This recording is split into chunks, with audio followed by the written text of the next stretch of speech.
The short version with command templates is that you can enter your own data into different parameters that then get automated, like in this export PDF template. For instance, here you can select which type of export you'd like from a dropdown, and some templates will allow you to enter text or numeric values where applicable.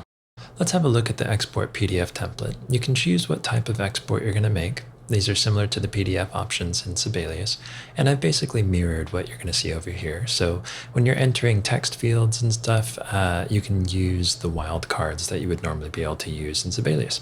So for now, I'm going to use a shortcut I have to copy a folder path. So let me just click that.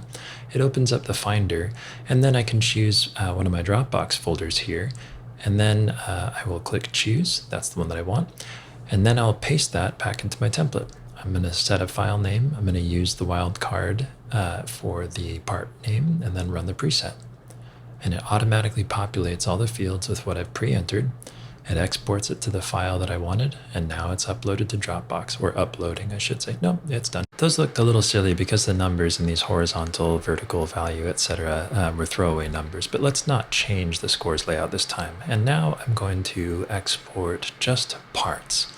So we've set it to auto export. I'm going to choose my folder. This is going to be a different one. Let's choose the parts folder, and then I'll paste that value in. I like my naming scheme, that's fine. And I'm going to run it now. Let's see if it populates as we expect. There it goes. And one by one, the parts populate in the correct Dropbox folder per my assignment.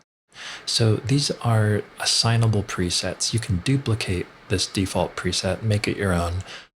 Assign different folders, assign different naming schemes, and that way, when you finish a project, send it where it needs to go. You don't have to think about it anymore. Now, one of the greatest strengths of Soundflow is that you can customize things. So here I'm going to create a new deck. So I click the new button, and then I created a new deck. I'm naming it my deck, space my deck, so it shows up a little further up on my screen. And then what I'm going to do is drag a command over after I assign where I'd like it to go. So I'm going to set it to my machine.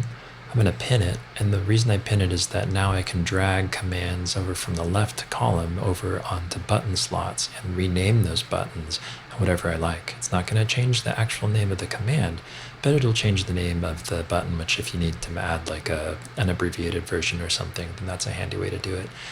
You can also add your own icon here, so just go to Finder. If you want to design your own, you can do that. They do have a size recommendation. I'm going to open one of the demo decks I made earlier with my own icons, and I'm going to launch that and show you what we can do with some of the other templates. So these are being fed by a score subset template. You can see that in kind of the lower left-hand side of the screen right now. You could type whatever you want. So what I'm going to do first is jump to the full score, and then I'm going to use my deck to create a percussion subset. So I've lassoed them, it creates the score subset, and then I'll jump back to full score. And now I can pivot to my jump to score subset buttons, which will go to any of the ones I've created.